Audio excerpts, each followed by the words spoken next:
Welcome to the Stronger Leader podcast, home of the hashtag Stronger movement, where we explore the fascinating tapestry of human experience. I'm your host, Tony Cardello.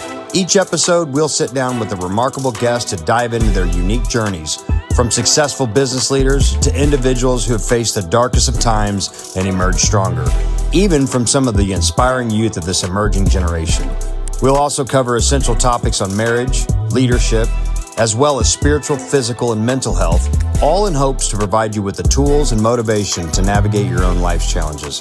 Whether you're here to learn, grow, or simply be inspired, there's something for everyone. So get comfy, settle in, and join us as we embark upon this journey together. Don't forget to hit that like and subscribe button as well. Turn on the notifications so you'll know whenever we drop new content. All right, let's get started. There it goes. This hits hard in the car, by the way. Welcome to another episode of the Stronger Leader podcast with your host, Tony Cardello. I'm here with my man, new friend, major auto influencer, Russell Richardson from Russ Flips Whips. What's up, Russ? Dude, what a legendary intro. I need to step up my game. My intro is I just ask a question really quick. Yeah.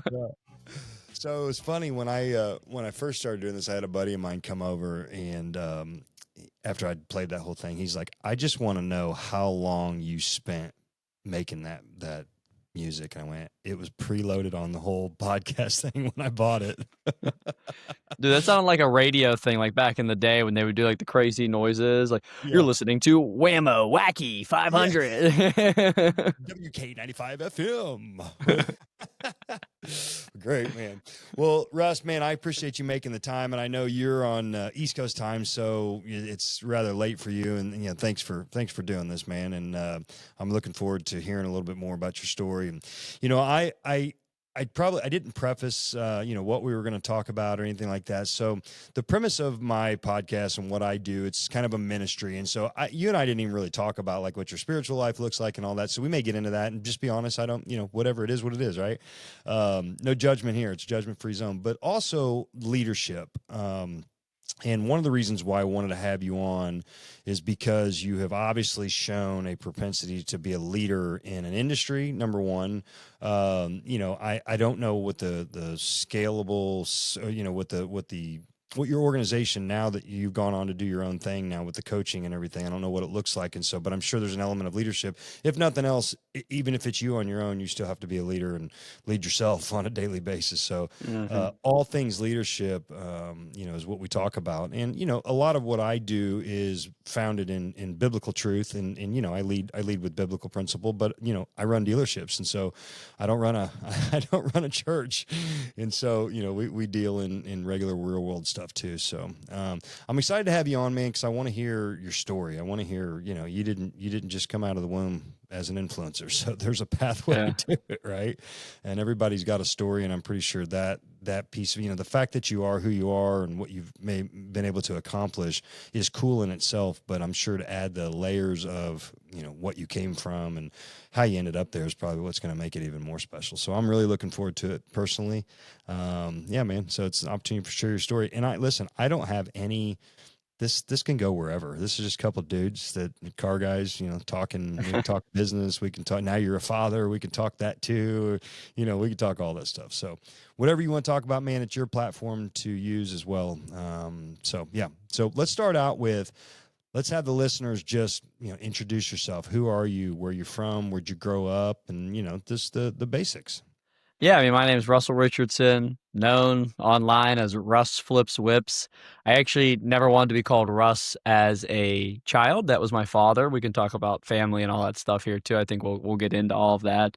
Yeah. But who is Russ to the public? Russ is a guy who worked at a small family-owned Lincoln store and was able to generate a bunch of sales, a bunch of leads, a bunch of followers, a bunch of views, a bunch of clicks, and inspire a whole generation of people to do social media. And now I travel across the world and teach dealerships, dealership employees, salespeople, service managers, fixed ops directors, you name it, how to do social media. And that's what I do for a living. That's great, man. So what part of the country where are you from? Yeah, Who'd you call? I'm a Pittsburgh boy. I'm a Yinzer, if you know what that means. No, I don't. What is a So Yinzer? in Pittsburgh, we say Yins. You ever heard someone say Yins? Like how Yins Uh, doing? uh-uh. Yeah, it's like Pittsburgh. We have our own language out here. Um, we say we. I'm trying to think of some other good words that aren't like jagoff. You ever heard jagoff? Oh yeah. That's a Yeah, I've Pittsburgh heard word. that. We made that up. But there's a bunch of there's a whole Pittsburgh. A lot of things we say out here, but Yins is what we're known for. And then we say we're Yinzers. But Got it. I'm a true Pittsburgh guy. It's funny. There's a dealer group I'm about to work with in New Hampshire, and the lady on the phone today, she goes, "I got to stop you. Are you from Pittsburgh?" And I said, "Yeah." She goes, "I can just hear it." And Pittsburgh people do that quite often. I was talking to a guy. Um, I think at a dealership near you guys, actually, McClarty Auto Group. And Yeah, I right. stopped the guy. I said, "Hey, real quick, you're not you're not from Missouri, right?" Yeah. He's like, "No." I said, "You're from like Northeast." He's like, "Pittsburgh." I said, "I could tell because we just say things about." So I'm from Pittsburgh. Your people.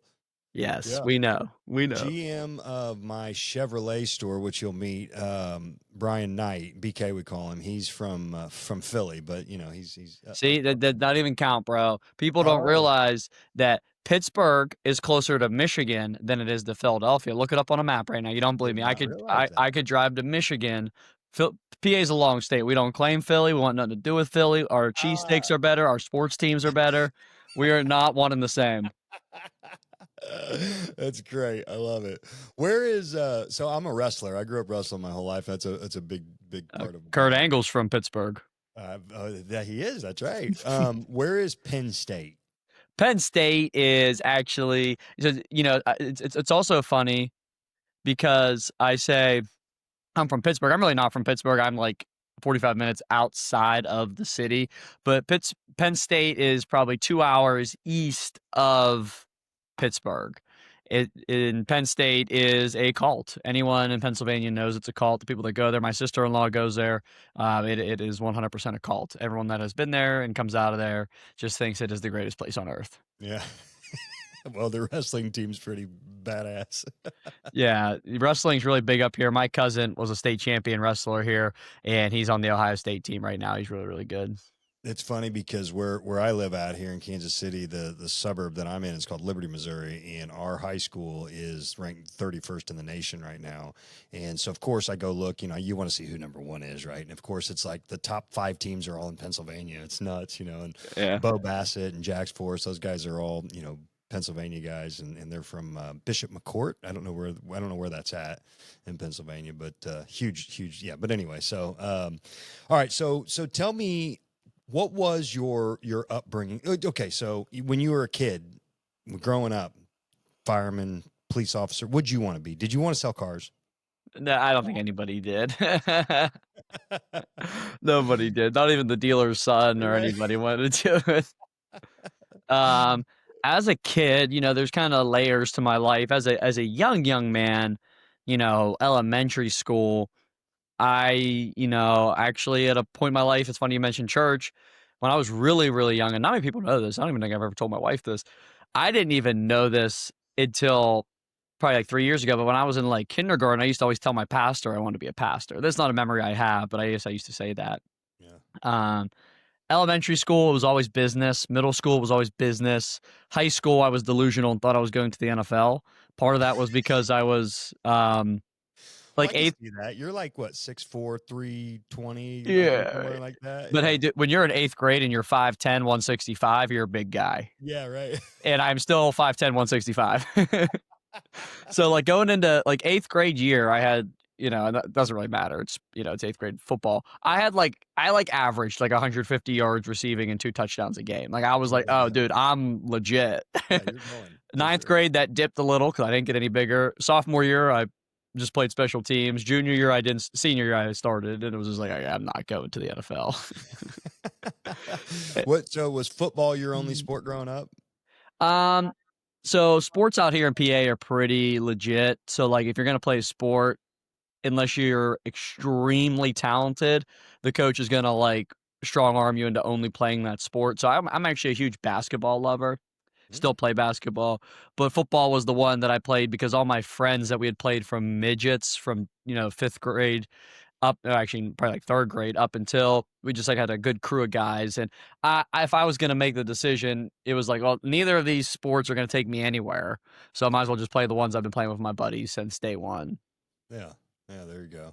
Okay, so tell me about your grade school, growing up school, public schools, private schools, what was school life like? Yeah, so I went to public school, a pretty nice public school. It's Penn Trafford out here. It's a predominantly upper middle class area. I grew up in the town of Trafford, which is the lower class part of town.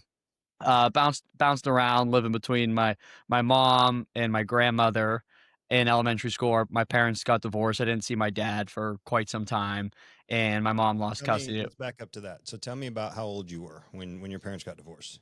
So officially, I probably would have been 9. My dad, I just come out and say it, was a drug addict, had a very successful business, got into really, really hard drugs. We'll probably touch on it. He's made a full comeback recovery, but at the time, he was a very serious drug addict, not a good person. And our parents, probably in second grade, is when they officially got divorced. My mom raised us in the third and fourth grade. We could do a 3-hour long story about a guy my mom dated called Johnny Scafuri, Italian, straight gangster, mobster guy, criminal, and he brought a whole slew of things to our life. But that was fun times. And then in around fifth, sixth grade, my grandmother started raising me. Got it. So you didn't grow up with a with the aces dealt to you on your first hand. Sound like you were life wasn't fair, I guess we'll call it, right? Our house was foreclosed on while we lived in it. Yeah. Yeah. Yeah. So tell me about, did any of that play part in your quest for success? Was there some drive? What part of your upbringing created? I mean, you're an ambitious dude. I mean, you got a ton of energy. You're going after it. You're doing, you're breaking the mold a little bit and doing things that not, let's face it, not everyone's doing, right? And so, Yeah. you're trying to teach everyone how to do it, but the fact is, not everyone can or will or has Mhm. the drive to do what you do. And so, did your upbringing play a part of that?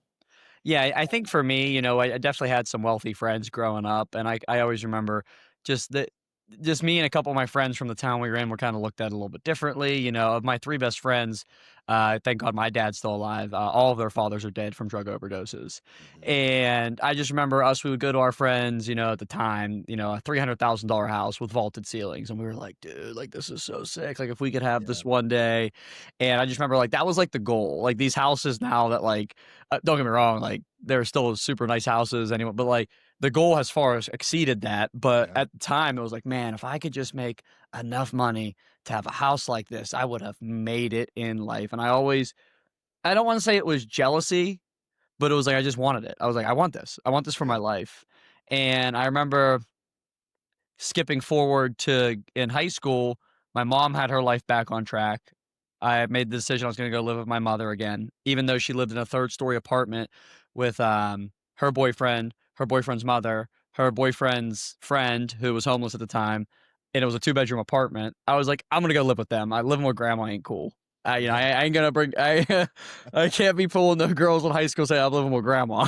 So I'm like, I'm gonna go live with mom. And I realized being poor and living in a crappy place doesn't suck. And I think that's what drives me to be hyper aggressive in all of the decision making I make. Cause I'm like, if I lose it all tomorrow, I don't even care. Like, it's fine. you've I been don't, there. I don't care. Yeah, Yeah. you're not afraid of it. No. That's Cause, good. cause Well, it's really not that bad. Like, yeah, yeah, right. It's everything's what you make of it, right? yeah. So have you always been, you seem, man, obviously you have an image that you portray in all your videos and everything. It's very, very, funny, upbeat, positive for the most part. You do some funny negative videos, but they're funny. Um, do you, is that you normally? I mean, do you find those positive spin on everything? You put energy in everything. Tell me about your character. Yeah. So who I am on social media is 95% who I am in real life. I would say I'm a little more serious about certain things, especially business. A couple of business partners of mine, just like, oh, you're like a legit business guy, like take it very seriously, like grind. But I will say I've always been humorous. I've always tried to find the positive. I've always been a positive thinker. I do get that from my mom and my dad. Love them to death. Great people. Just went through hardships, but they were always in a good mood, always happy, always making friends, always talking to people, and that's something I've tried to always emulate. Is just make friends. My dad could make friends with a billionaire, but we could also be at the scrap yard because our dad would make us scrap when we were kids. We could be at the Yeah. scrap yard, and the crackhead who was taking the scrap out of his truck, my dad could become his best friend in about 3 seconds. So Yeah. that was something I always admired about my dad. Everyone loved him. I can relate. It sounds like I'm probably going to have your dad on the podcast. Dude, my dad's a good I, time. I love a good comeback story too. If he's Dude, doing well, his comeback story, we'll get to it. It ropes into everything you believe in, man.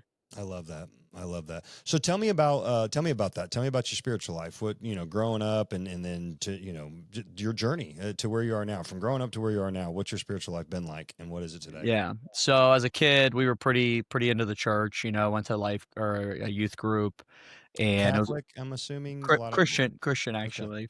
Baptized Catholic. Yeah, but we went to a nice Christian church down the street from our house. It was great. My dad, obviously, let's just say, goes away. You're not in the jail or anything, just like not in the picture. We're still going to the church. Church is very supportive. I'll never forget, I said to my older brother when the church brought us a bunch of food, I was like, does this mean we're poor? Because they showed up with all this food. We're like I'm in third grade. I'm like, dude, we're poor. We're so poor. But me and my brothers would always laugh about it, dude. Like we never took it very seriously. I Um, love that. but as a young man, I didn't necessarily understand this thought process. But our pastor, and I still kind of stand on this a little bit. Our pastor at the time, and I was super close with. Like he was the reason. As a young man, I might probably like the pastor more than I like Jesus. Just being totally transparent. And this pastor, like out of nowhere, was like, "Hey, I'm moving to Wisconsin. God's calling me there."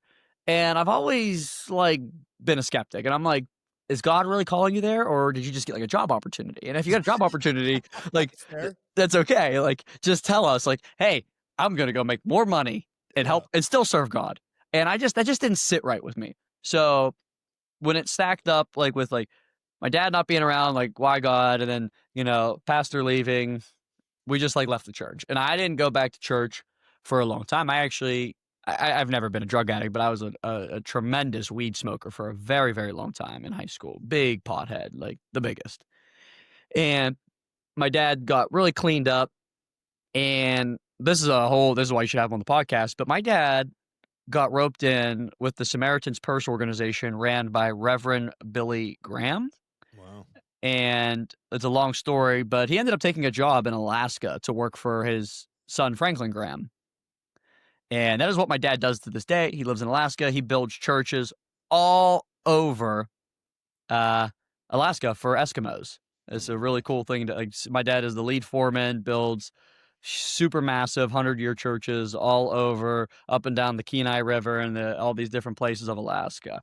And that actually didn't sit right with me because I felt like, hey, my dad got clean and now God's taking him away from me too. Like, this is crazy. But I Yeah. wasn't really even into God at the time. So I like told my dad, like, hey, I remember, I don't know if I put it to him in this exact position, but when he asked us how we felt about him moving to Alaska, I felt like, dude, we made it this far without you. Like, you're good. Yeah. Like, go for it. Yeah. And it was the best thing for him. And lives a super clean, great life. We could talk more about him. But to the spiritual life, about 3.5 years ago, my one friend, who's a big part of my life, he's actually came on as a part of my company recently, starting January 1st. He's taking a huge risk, walking away from a multiple six-figure job, his dream job, to come be the COO of my company because he sees the potential. But 3.5 years ago, he asked me to come to church. And I was like, sure, I go. And our pastor was just like really outspoken at a time where people need to be outspoken. COVID, politics, and not that that's like his whole message. Of course, it's all rooted in the Bible. But I was like, man, this is a guy saying what everybody's thinking. At least what Yeah. I'm thinking. Yeah. At least what I'm thinking. Uh-huh. So I go to this church for like 3 weeks, not even like to go to church. I'm like, dude, it's like a little rally. Like, this is Yeah. great. And I ended up getting saved, and I got baptized probably 2.5 years ago. I'm very involved in the church. I drive our pastor to service. I go to pretty much every service I can except for travel. I serve in a couple different positions. And it's funny, this all comes full circle today. I said to the pastor, so our church recently had to make a decision about a year ago. It was, we had grown so much because of our stance during COVID that he was going to stay open Mhm. against, like, literally refused the law. Like, church is essential. And Right. that just resonated with a lot of people. So our church, a lot of churches closed down, our church exploded. Well, our church couldn't house the amount of people. It just couldn't. It wasn't big enough. Right. And I know that because I was on the usher team helping people sit. It was like, scoot in, make Come room. on, we got room. Yeah. So the church put together a plan and was like, hey, plan one, we renovate this church. It's going to be like $10 million. We got to like dig into a hillside, parking lot, more room, more space. Or there's this old dilapidated hotel up the street. It's an old DoubleTree. It's fallen apart, but it's huge. We could probably buy it for pennies on the dollar, use the conference room as the church, and figure out what we're going to do with the rest. And I said to the pastor just this Sunday, I said, hey, I have this vision. I just felt it today at church that I'm going to speak on that stage. I'm going to have a seminar here. I'm going to have this room filled with 200 automotive professionals. And my office is going to be the 4th or 6th or 7th, whatever floor it is. And I'm going to have my whole company based out of this hotel. And he texted Mhm. me today. He goes, hey, were you serious about that? I said, dead serious. He goes, well, hey, I got 3 offices that are empty. How about you come in and renovate them? I'll give them to you for free for the time being.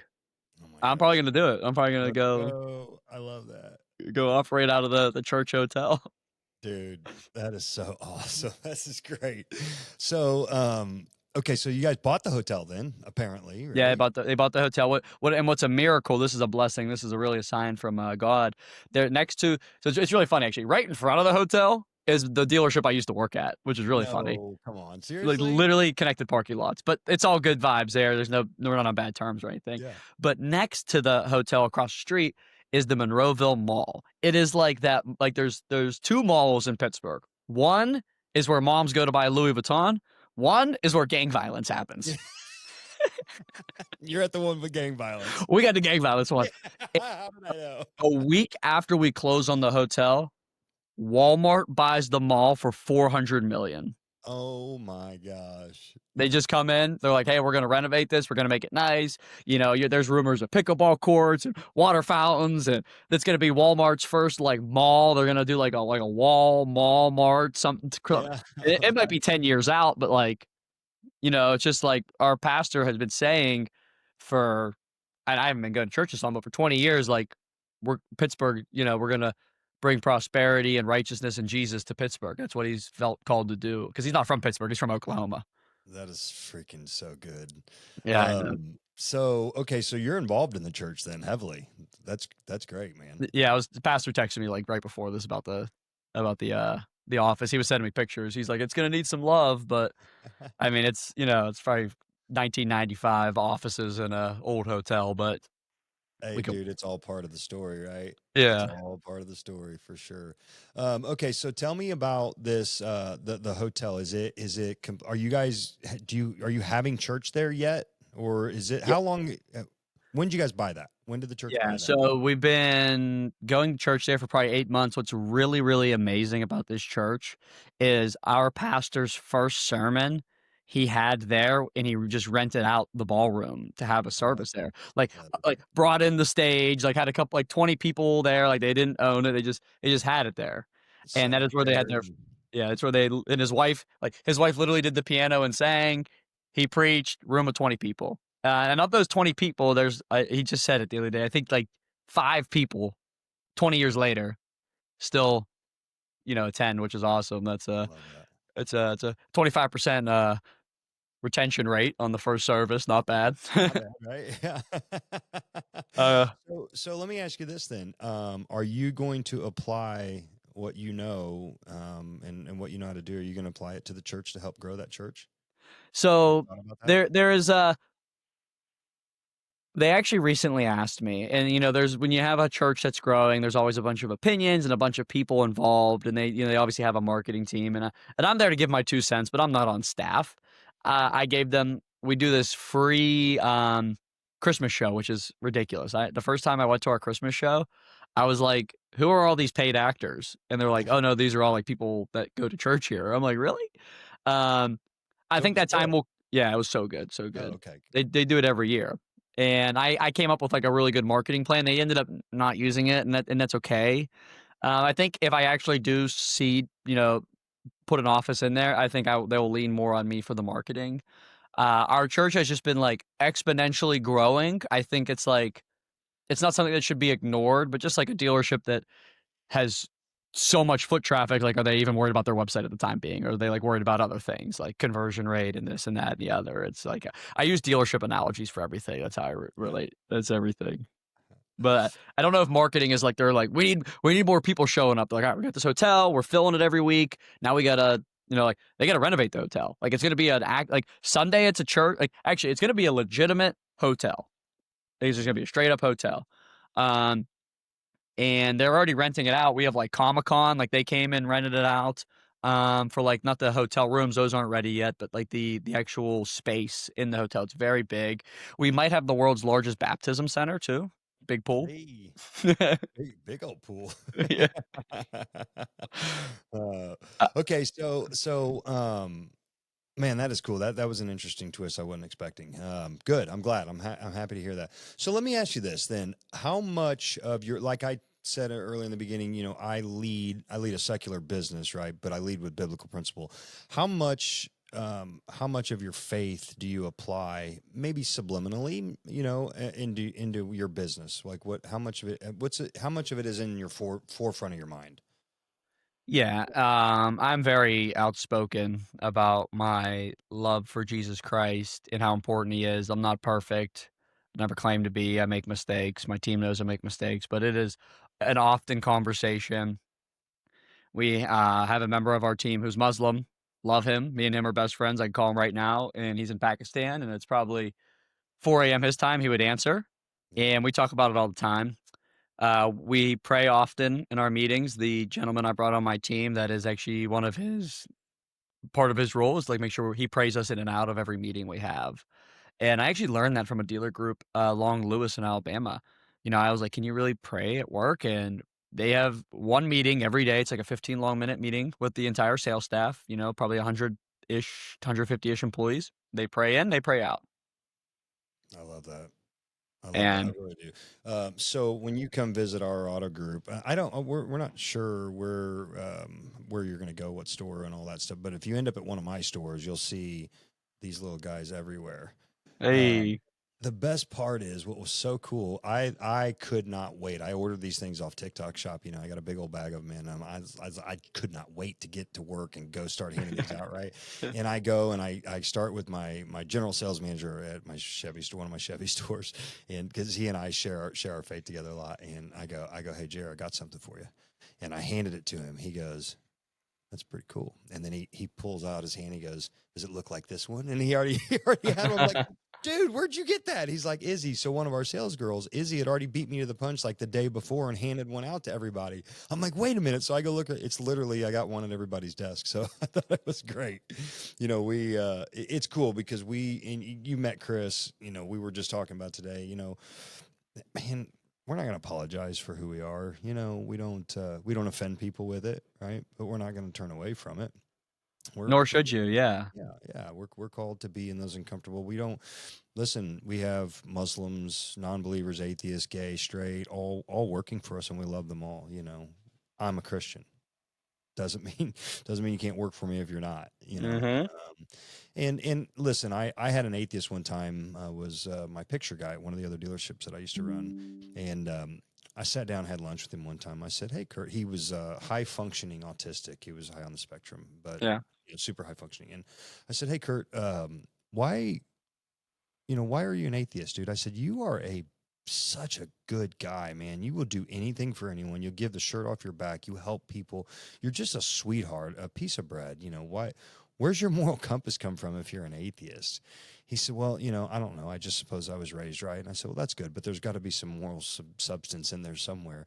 And he goes, "Probably the truth of the fact is that because I'm autistic, everything has to be logic based for me, and I just can't rationalize anything that doesn't have logic." Yeah. And I said, "Well, and I showed him this deal, and I'll show you later about it. But anyway, I went to this TED talk that I had seen about a guy arguing with an atheist, and so I just said, hey, this may be an area where there isn't God. Maybe you just haven't learned about him yet. And he's like, okay, that's fair. I said, well, then you're not an atheist. You're just agnostic. Yeah. So anyway, but yeah, man, so that's great. I love the fact that you're in the secular space. I mean, and let's not even just say secular. The car business is a dark space. It can Oh be yeah. a very dark world, right? Because I'll tell you, 28 years, November was 28 years for me in the business. And I used to think that, like, if you had a drug tolerance, a felony, you probably were going to get one of the better seats on the showroom floor. Those were like attributes back 25 years ago. Yeah. And now, our business has flipped. And I think, I'm proud to say that I sell and service cars in Kansas City. I'm proud to be in the car business because we do a lot of really good things for people in our community and stuff like that, but listen, our business isn't that way all the way around, right? And No. so what drew you into the car business then? Yeah. So I had my friend sleep over one night, and How old are you now, Russ? I'm 27. Okay, 20. All right. Good. So I was 15 years old. A good friend of mine slept over, and at that night, he's like, "Yeah, I got to leave around. My dad's gonna pick me up at 7:30. He's gonna take me to work." And I'm like, "What? Doesn't your dad like work at the dealership? What are you gonna do?" He goes, "I'm gonna wash cars, dude. It's great. I make like $12 an hour. We get free pizza on Saturdays, and we're gonna wash these pretty nice cars." I go, "I want in." He goes, "Well, dude," he's like, "Well, my dad comes pick me up to see if he'll come hire you." So I walk out to the car. I'm like, "Hey, you need any help today?" And he was like, get in the car, go wash cars at the small family-owned Lincoln dealership for the day. I don't even think I got paid that day, to be honest, now that I look back. I did get the pizza, though. There was certainly pizza. And then he had me fill out some piece of paper. Boom, I'm a lot attendant. I'm a lot attendant my sophomore year, junior year, senior year.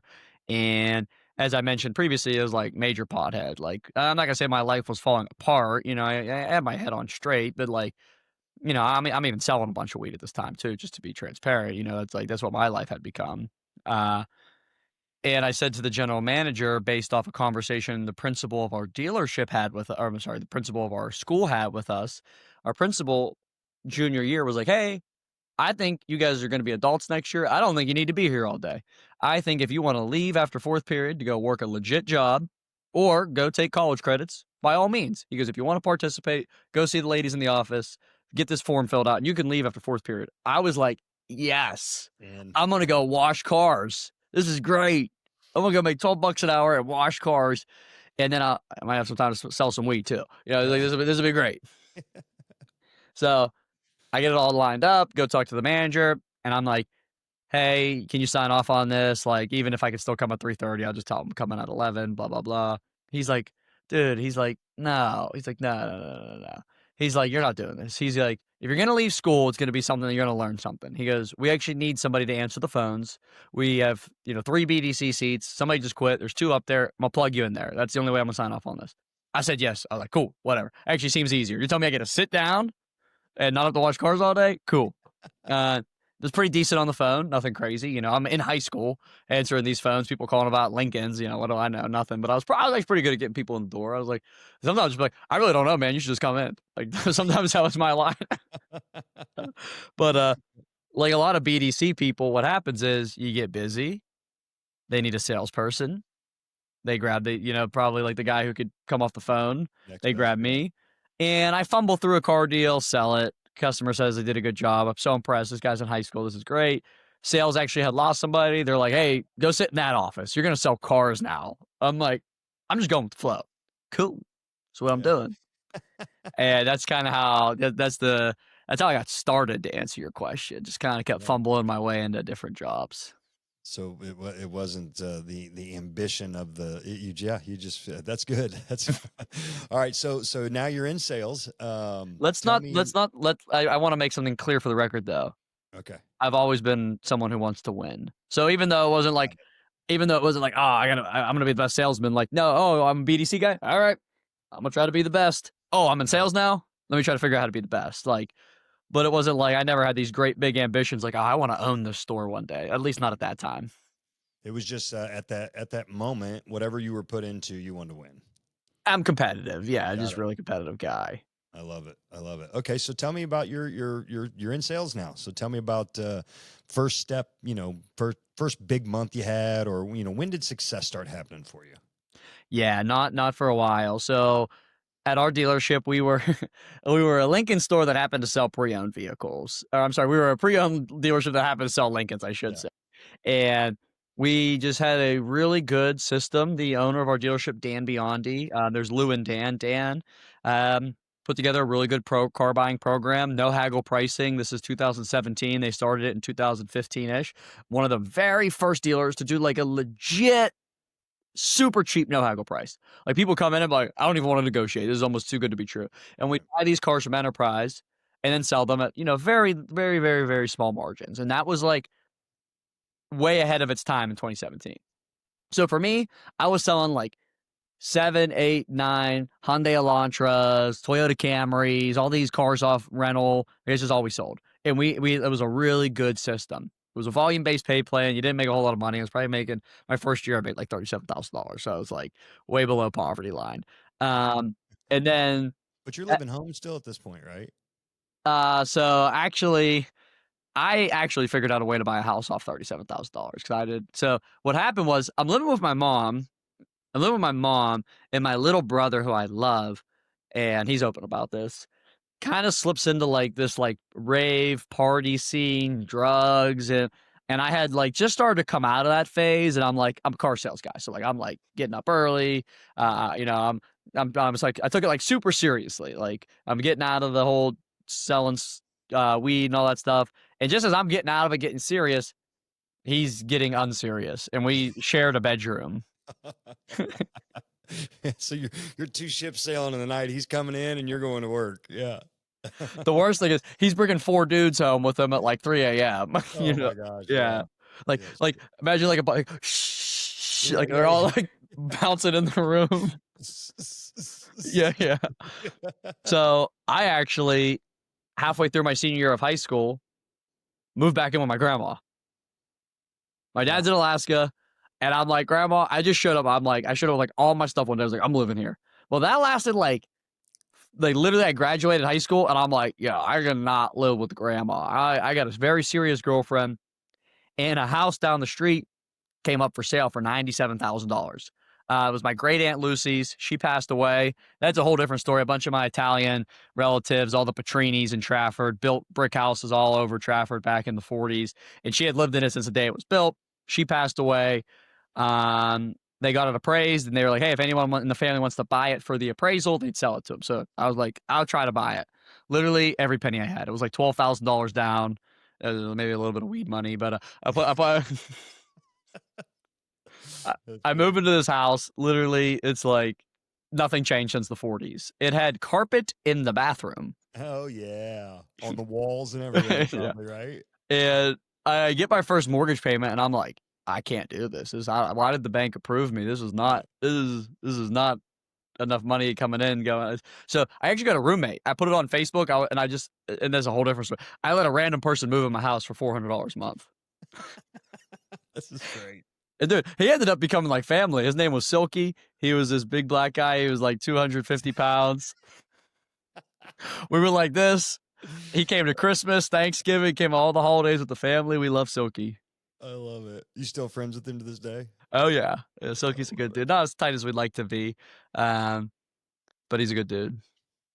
Okay, so at what point do you start realizing the leverage of social media in your car sales? When does that enter into the equation? Yeah. So when I started car sales, I actually deleted social media because I thought it was a distraction. And what happened was our dealership is just slowly dwindling away the enterprise game, the used car game, and it's like we gotta, we really had this meeting like, hey, we gotta really sell Lincolns, CPO Lincolns, used Lincolns, new Lincolns. Like we gotta carve out a niche here. We gotta make it happen. But there's 5 other Lincoln dealerships in a 30-mile radius. There's South Hills Lincoln, there's Schultz Lincoln, there's Bud Smale Lincoln, there's Ranker Lincoln, there's Luther Ford Lincoln. I mean, there's another one can't think of off the top of my head. You guys Whatever have it a lot is. of Lincoln stores in a Well, small they were area. all Lincoln Mercury. That's the thing. They were like in the 80s. Lincoln Mercury was hot. You know what I mean? You get the Cougars, town cars. There was enough Yeah. game in town. Everyone in Pittsburgh was driving a town car or a Grand Marquis. Okay. There was enough to go around. Now it's like, who wants to go the lowest under invoice? Right. Right. Yeah. So when we had to like start doing that, I was like, I don't know anyone who can buy a Lincoln. Obviously, none of my friends can. I'm very young. None of my family can. None of my family has money like that. None of my family friends can buy this. So, like, how do I get people I don't know to know me? And some of it's dumb luck. Some of it is just straight dumb luck. I make this YouTube video on the Lincoln Aviator, fresh off the truck. I'm sorry, not off the truck. The corporate trainer brought it, not even out yet. I said I like begged him for the keys. If you go watch the video, he actually didn't even give me the keys. He just like opened it up for me. Like he like turned it on, but like wouldn't give me the keys because he's like, I'm not letting this dumb. This is your first video? Yeah, it's my very first video. Like the car turns off in the middle of the video, and I'm like, oh, I don't have the keys. And we just like it's unedited. I literally look at the camera. I'm like, all right, I guess that's the end of the video. But this video is terrible. It should be an inspiration to anybody. My hair's not brushed. My glasses look dorky. I have no confidence. But, it went a little viral. And I actually had people reach out to me, and I got some people that like lined up to buy some of the incoming ones we had. And some of them were just like, hey, I liked your energy in that video. I liked, just like, and I was like, oh my goodness, I can get people who don't know me to know me. This is the hack. I wish I took it more seriously early on. I was still kind of in that, like, even though I wasn't selling weed, I was still kind of like getting high all the time and not like super serious professional. But I was making like 1 video, 2 videos a month, YouTube videos. But it wasn't until I made a video, the Lincoln Continental with coach doors. Are you familiar with that vehicle? Lincoln made 200 of them roughly. Old school gangster door Lincolns, but in 2020 and 2019. Suicide doors. Suicide doors, yes, suicide doors. Yeah. And we got one. And I made a video on it that went, I was the first person in the world to make this video. I think to this day, there's probably only like 2 or 3 really good videos on them because there's only 200 in the world.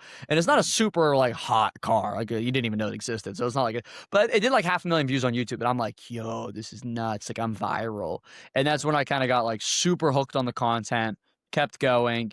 And it's funny, I actually started to give up a little bit during COVID because it was like, I was like, the COVID was a whole different weird situation at the dealership. But I started doing TikTok during COVID and I sucked at that too. I was really bad at TikTok. I didn't know how to speak for a minute. I could do like car reviews. Like I was like pretty confident I could do like a 6 point, but to just like talk about my day, like I just didn't understand that. But I eventually just through trial and error, because I think anyone who's a winner figures out like, oh, this did good. Why did it do good? Oh, this did really bad. I don't want to do like, if a video does good in my mind, that's a win. If a video does bad, that's a loss. So I don't want to lose. I want to win. So I'm going to just study the wins and study the losses. And, you know, just through trial and error, I was able to get TikTok to blow up for me. And then I spread to all the other platforms. So on that note, picking your brain a little bit on that, and we'll get back to some of the other stuff. What is a win early on? Because you're not, you know, not every video is viral. What's considered a win? I mean, because you know, you see it all the time. Everybody's stuck in the 200 to 300 view jail, they call it, whatever, right? What would you consider a win? Maybe a small win, but still, what would you consider a win? So of course there's levels to it. The first win was somebody commented on my video. That was exciting. But I'd say the consistent wins were like 10,000 views. Okay. You know, just like consistently getting over 10,000 views. And it's funny because I kind of learned, going back to my pastor, I didn't learn this from him, but it kind of relates, is like just saying the things that not everyone's thinking, but like not willing to say. And if you follow my content, like I called out a lot of the slimy stuff in the car business. Yeah. And it's true. And a lot of people think, and not a lot of people saying it.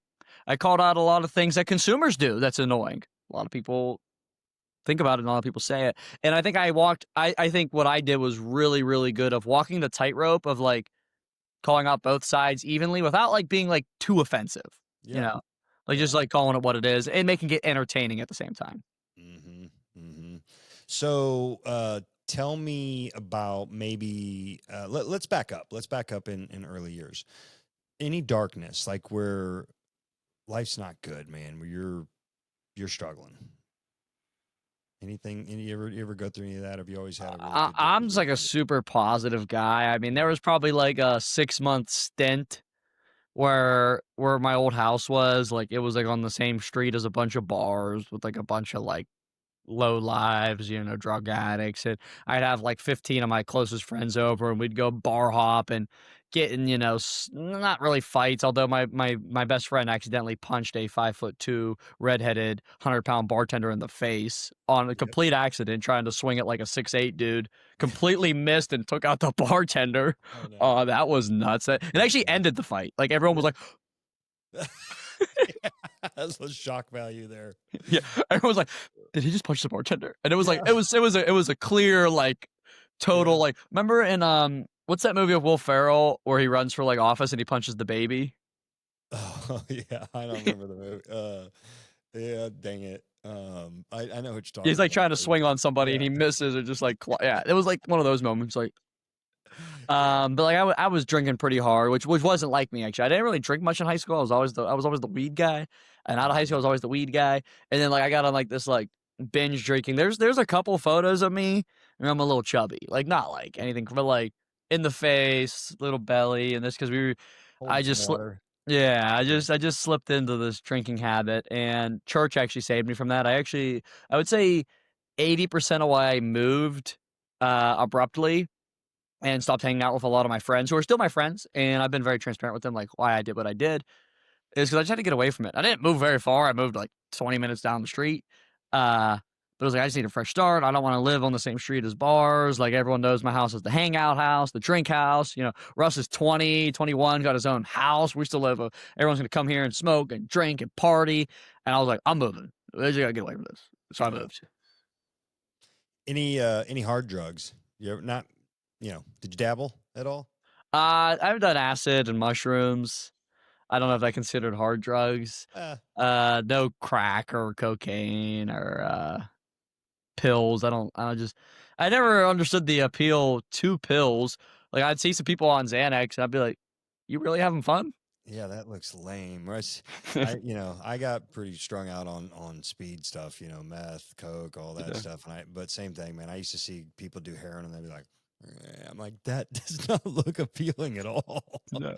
I, uh, I had a severe Adderall addiction. It was prescribed to me. If you're listening to this and your 15-year-old son says he can't focus and he thinks he needs Adderall, he's probably lying to you like I did to my mom. His friend probably gave him Adderall. He thought, "Oh, this is really cool. I like this."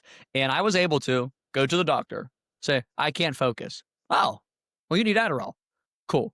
And then me and all my friends, like, we all did the same thing. Then it was like 3 months later, checkup, and it's not really working. "Oh, we'll bump you up." Yeah. And in less than a year, you're getting 30 milligrams of Adderall, of meth, given to you once a month. And it's the world's greatest thing when you're in high school. Thankfully for me, maybe this was Jesus doing it for me. Maybe this was common sense. I don't know. I went on senior trip. I took Adderall all week, dude. Didn't do anything crazy. Didn't do anything like there was no like, oh my gosh, I'm such a bad person moment. But I just felt so bad. Like actually, like Mhm. physically, I had not slept at all. And I don't remember what happened this day. I never forget though. I'm driving past Rite Aid. I'm going to get my script, and I went, I'm done. I just didn't pick it up, and I just stopped taking it. It was literally like cold turkey. Like I don't want to take Adderall anymore. Good I for just, you. just quit. And Yeah. I took it for 3 years straight, Bro, like you every are day. like so fortunate you didn't spin off into like meth I mean you were already there, halfway there. If Oh, you dude, I know all about the grinding jaw and all that stuff. I think my dad scared me straight. My dad did heroin, so me and my brothers like all had like this like agreement. Like my little brother didn't quite follow the regimen, but yeah, you'll meet him. He's actually on my team. You'll meet Oh, him. really? He's a good sober God fearing man. But we were like nothing goes up our nose, no pills, no needles. Yeah. For the funniest time, you'll probably hear somebody say it every now and again. I consider myself like one of the higher class drug addicts. I used to go to the dope house and I would buy, because I had money. I was making good money. I was a super high functioning. I worked for V Auto for 6 years, and Okay. I'm traveling. I was like the 18th employee with V Auto when they were Remind first me, getting. another tangent alert. I want to hear your story. Just remind me the argument me and Dale Pollock got in. It's a funny story. Okay, all right. So Yeah, I'm working, for them, and I'm traveling all over the country. I'm like higher than a witch doctor. I'm going in talking to dealers, like man.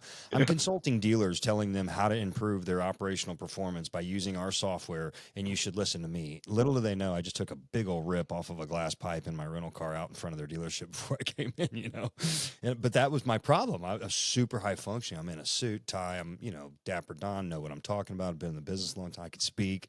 And I didn't have any problem with the drugs. I thought they were great. I made a lot of money. So that was the problem, right? Is you're lost in that delusion that there's nothing wrong. See, I felt the opposite. Like, I never forget, like, I tried smoking weed at work one time, and I got a customer, and my tongue was so tied. I was like, I can't do that. Okay. And then it probably solidified my decision when I stopped taking Adderall. This is right after high school, so I'm just getting into car sales. I just felt like more like just chill with the customer. You know what I mean? Like on the Adderall, I just felt like nervous, shaky.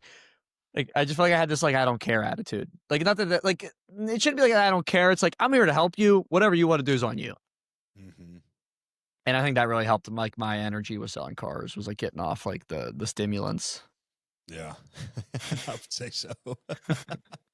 Although you question some guys that are on and you're like, you want to do something. You got a lot of energy. I get the accusation that I'm on stuff all the time. Yeah, I can It, tell. it's a little secret. I'm not very open about it. Not that I have anything to hide. I don't talk about it a whole lot. My inner circle knows this. I just do the carnivore diet. I only eat red meat, bacon, eggs, and a little bit of cheese, and that is what fuels me for 24 hours a day. I'm just on go all day.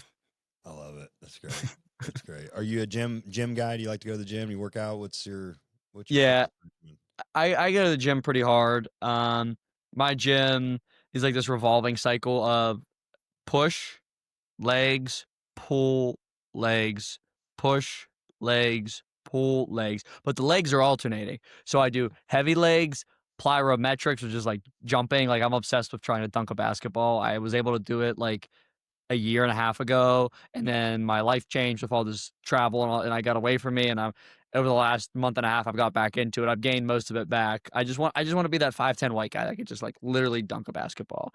I've never been able to like throw it down. I've always been a rim grazer. So that's why I do a lot of legs. I think it's important to just remain athletic. I'm not like Mr. Olympia. I don't want to be a bodybuilder. I want to be really strong. I want to be that guy that like can put up like way more on the bench than you would ever imagine, and is also really fast and can play sports. That's kind of my like athletic regimen. I love it. I love it. Yeah, I for whatever reason, man, I'm super strong on my legs, and I'm pretty thick in the upper body area, and my legs just don't look very thick. And people are like, do you skip leg day? I'm like, meet me on the squat rack. I'll show you. Yeah. Yeah. Right. Yeah. I So think anyway, all right. So you start taking off a little bit. Russ flips whips. So okay, when did that become a thing? When did Russ flips? When did you don yourself? So at first there was like a Facebook page that was like Russ sells cars. Russ Flip Flips came on pretty early. Prior to Russ Flip Flips, I was bow tie guy. I used to wear a bow tie. That was my shtick, and that was on my business cards. But my general manager used to always say this like weird saying that like I never heard anyone else say. He was like, "All right, Russ, today we're flipping whips and stacking chips," and that kind of meant like selling cars and making money. That was like his like little lingo. And I toyed around with that, and I came up with Russell Flips Whips. I'm like, it just doesn't sound Too many syllables. yeah, I was like, but Russ flips whips. I'm like, but I hate Russ. Like, I'm not Russ. Like, I literally, if you knew me prior to 20 or 19 or whatever the age was, I'm not, don't call me Russell. Like, people would always be like, hey, do you prefer Russ or Russell? It's Russell. Like, that's what I would literally tell people. Like, my dad is Russ. I don't want to be called Russ. And now everyone calls me Russ. But that happened pretty on in the social media. And that, it is kind of nerdy to give yourself a nickname, but I was just like, whatever, I'm just going to do it. All right. I love it. Yeah, I know you caught mine the other day. Tony 20 car Cardelia. It came about because I was looking for something that kind of went together. And you know how it is in the car business. Like, is that guy any good at selling cars? Yeah, man, he's a 20 car guy. You know what I mean? That's kind of the, you're that pretty good car salesman, right? And so Tony Cardello kind of sounds like 20 car guy, 20 Yeah. Cardelio. And so I changed it, and that was that, so that's, I kind of ran with that for a while.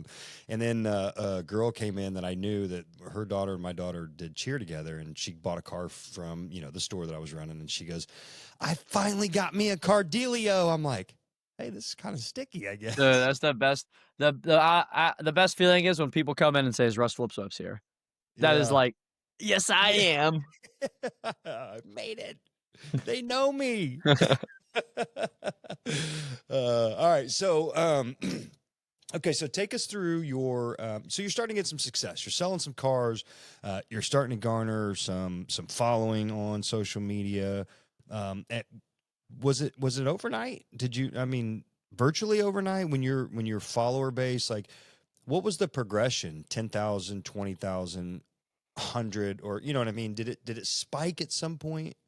Or was it just a slow progression the entire time? It was a slow progression till maybe like I did have like a few videos that I was like able to get like 50 to 60,000 followers from one video that I kind of like re-engineered and haven't been able to recreate that success. It was kind of a magic, like catching lightning in a bottle on some of those videos.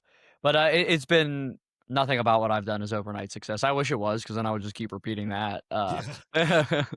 But it has all been a long journey, I remember when I hit my first 10,000, my first 100,000, my first 200,000. Everything over 200,000 has kind of been a blur. I remember when I hit my first 100,000 on Instagram. I remember when I hit my first 100,000 on YouTube. I remember when I hit my first 100,000 on Facebook. And it's just all been, honestly, and you'll see, Tony, just doing what I tell other people to do. Just be consistent, make the content, do these couple things, experiment with a couple different things. If it gets no views, don't care. Try again, whatever, keep trying. Mhm. Like, I'm kind of in this new, I always tell people, like, hey, I'm kind of relearning content right now. I learned how to make content really, really good as a car sales professional.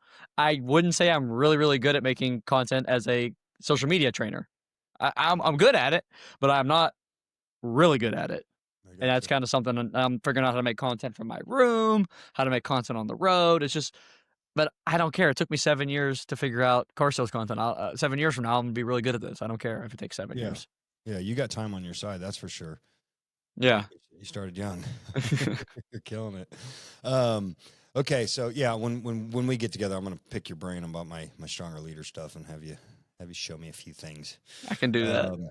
Okay, so tell me, let's go back to your family life a little bit, and as you were growing up, what was that like? Did you know? Okay, so it was young when your parents divorced. So you said around second grade-ish, so 8, 9 years old, right? 7, 8 years old, right, somewhere in there. Mhm. Um, did you know what was going on? Was there you know what I'm saying? Was it heavy on you at all? No, not at all, actually. I had no clue that my dad was on drugs. I just thought he liked to sleep a lot. I thought he was just a little goofy, way over my head. Um, I just like my parents definitely did a good job of like hiding what was like really going on. And I knew they were getting divorced. I knew we were poor. I knew my mom was dating a convict. I kind of thought he was cool though. So like that was kind of like the trade off. Like he was like this like convict, but he was like kind of a cool guy. Like I'll never forget he came home with two massive 64-gallon garbage bags of NFL cards and dumped them out on the floor. And just imagine an Italian, slicked back hair, cigarette smoking, like the tattoo on the arm. I don't even remember what his tattoo was, like big biceps, tattoo on the arm, gap in the front tooth. And he's like, hey, those are for you, kid. And hey, any doubles? I want them. I'm giving them to my kid. Great. I sat there ripping packs for like 8 hours. And I was like, hey, Johnny, here's all the doubles for your son. I think his son's name was Tony or something. That's great. I'll tell you a wild story though. So I'm in third grade.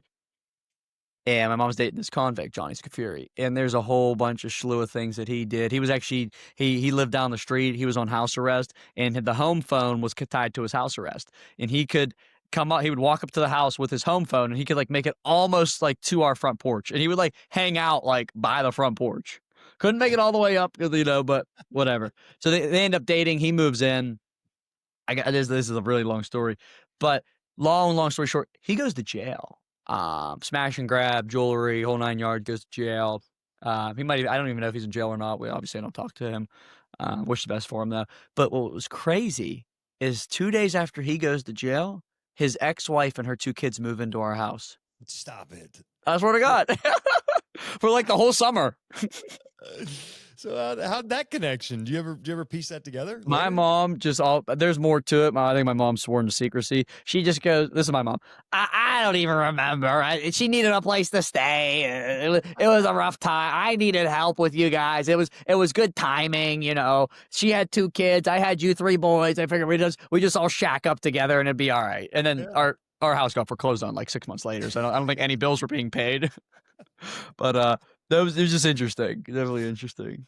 Hey, so does any of this carry forward to you today in terms of do you wear any of it at all? Does any of this affect you? No, not at all. We laugh about it. I think it's awesome. Uh, we don't even wear it like war stripes. Like some of my best friends like have no idea that this even They're just happened. jokes, really, at this point. It's They're like this just shit was so crazy, just like that yeah, story there. Yeah. yeah. Like there's that Johnny guy took us on a vacation to the Myrtle Beach.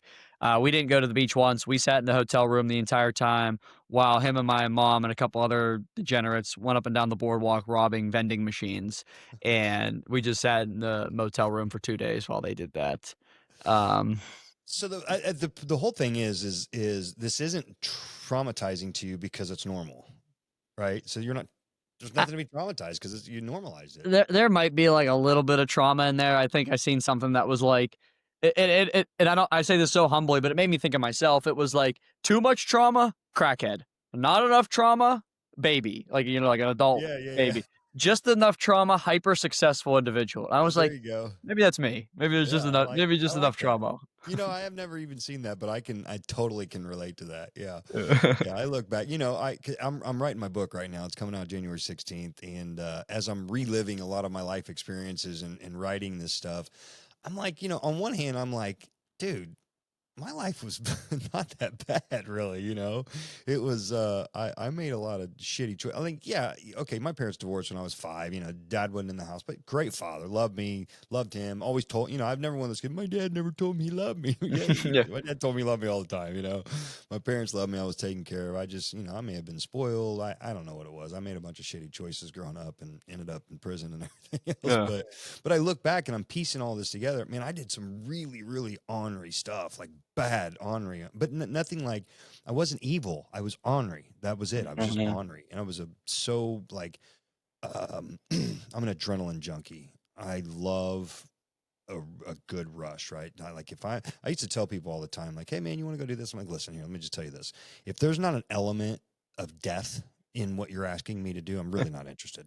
Like there has You to be, sound like my dad right now. I have to be able to maybe die, and I'm interested, And so I looked back, and I'm like, I was talking to my dad about this the other day, because the doctor that I work with, he's Dr. Wayne Chappelle. You'll probably hear some about him in my book. He's the team doctor for the Oklahoma City Thunder. So if you like basketball, he's the psychologist for the Thunder, and I work with him on an ongoing basis with leadership mentoring and stuff like that. And he asked me, he said, "Art, why do you think you were rebellious?" And I got to thinking about it. I'm like, well, rebellious is like, there's such a negative connotation with it, right? You don't like, you have a disdain for authority, or you're mad at somebody, so you're lashing out. And I didn't do any of that. I was like, I think it's the opposite. I was not rebelling against my parents. I think I was so freaking scared to get in trouble, get caught at whatever I was doing, that fear was fun. Hmm. That's what drove me to do the shit, was just like, I might get caught. My dad's going to beat the hell out of me if he catches me. This is awesome. Yeah. And that was, so I had to like find the way to not do stupid stuff and still find those dopamine hits, which then I don't know, somehow led into car sales. I thought that was a great idea. How many lies can I tell without getting caught? Oh my gosh. Oh yeah, a lot, right? I So uh I can honestly say I lived my car sales career on truth, but I got into the game at a different time than obviously you did. Whereas if yeah. I got in at the time you did, it was like, hey, let me teach you how to lie. Yeah, no kid, seriously. Yeah, it's like, here, hey kid, I know you just turned 18 and finally can sign your own contract. We need to get you a brand new car. We need, you probably need to, it's your first paycheck, you need to go get a Rolex, and we need you like broke. We want you broke when you come to work for us. And here we are now. Fast forward 28 years later, we're teaching our staff, financial peace and how to contribute to the 401k and have financial freedom and success. We're trying to do just the opposite. Yeah. We're unwinding everything that was in the car business 30 years ago. And trying a different path. So yeah, you're right. Times have changed for sure. And it's funny you say that. That's one of the things that I talk about all the time. Like when I'm interviewing people, I actually like that there's still a stigma in the car business with, lying and cheating and stealing, because it gives us an opportunity to stand out and be different, to do it a good way. Right. Yeah. There's a right way. Yeah. If everyone expected it to be like this perfect process, like going to the Apple store, it would be that much harder to be competitive. Yeah, 100%. Yeah, no doubt, no doubt. Okay, so all right, so you start taking off. Russell flips whips. You're selling some cars. What's your biggest month? Okay, two things. What's your largest viral video? What's the most views you've ever got on one video? Across all platforms, it'd be north of like 35, 40 million. Wow, on one video. That's Yeah, it was a customer who buys a car for their dog. I just pretended to be like some like uppity guy. Like, I'm here, I'm buying a car for Jackson, and my brother was like, "Who, Jackson, your kid?" Said, "No, my golden doodle." and that one. That's so crazy, man. You just never know, right? Yeah.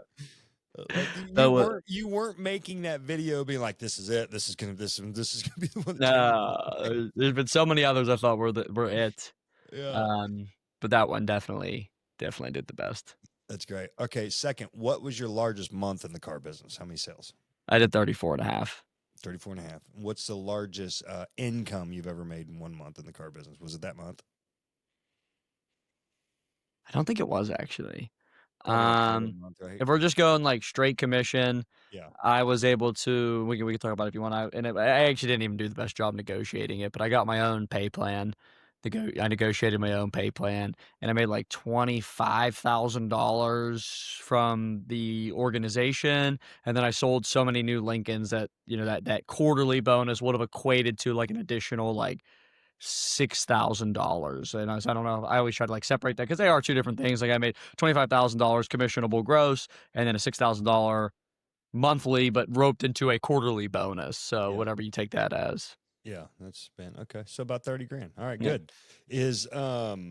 So what was your largest year selling cars? Largest year actually finished would have been last year. Would have been like 2.25. Two and a quarter. Good. Love This it. year, I was actually selling cars this year, just so you know. I like did sell cars this year. You did. Yeah, I sold cars between January and finished out March. Quit like April 2nd. They probably thought it was an April Fool. Now that I think about it, they probably thought it was an April Fool's joke. Like, yeah, whatever, Russ. Come back.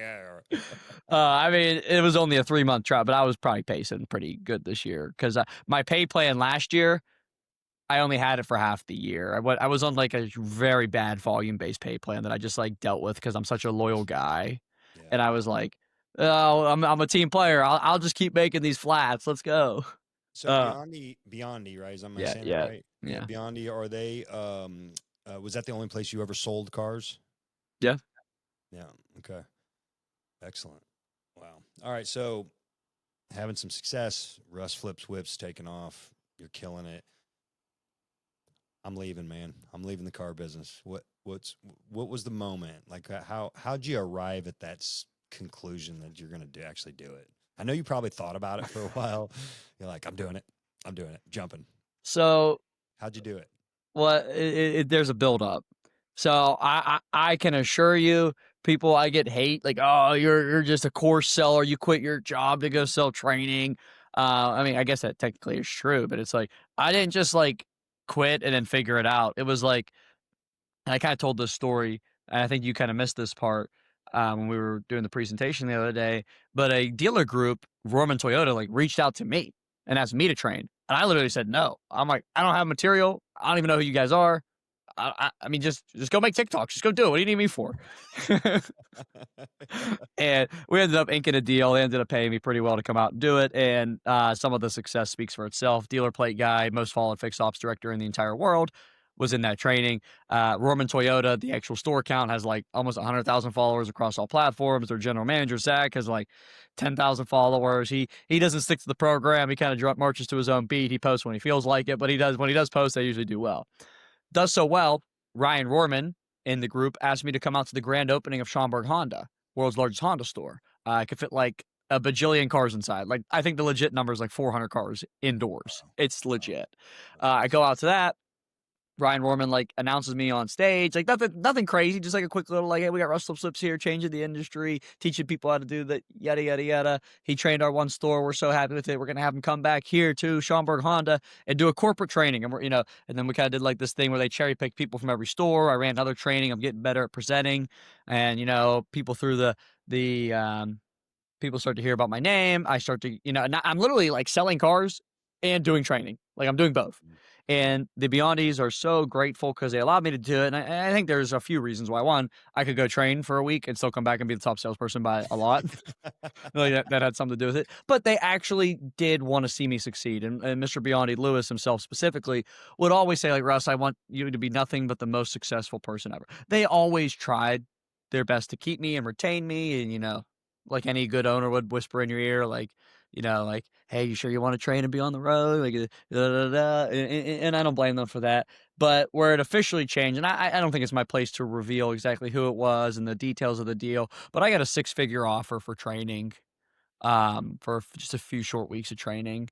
And I was like, I this is a real business. I can't take this and then just go back to selling cars and go make like even if I make 30 grand, like if I go have my best month ever, like I got to take this like super seriously. I got to spin up a business. This has got to be like, and on top of that 6-figure offer, I'm knocking down brand deals with companies. Companies are paying me $15,000-$20,000 just to talk about their products. Like, today's video is sponsored by iPacket. No, I'm just kidding. Kind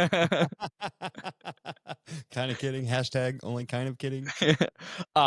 So I'm like, dude, I'm so frugal with money. I have multiple rental properties that are well bought, bringing some good money for me. I live very well below my means. I have a Ford Maverick. I have a paid off F-150. I'm in a 1,000-square-foot house right now.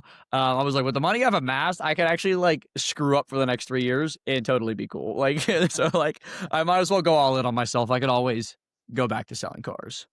Yeah, that's freaking awesome, dude. I love that. Well, that's good for you.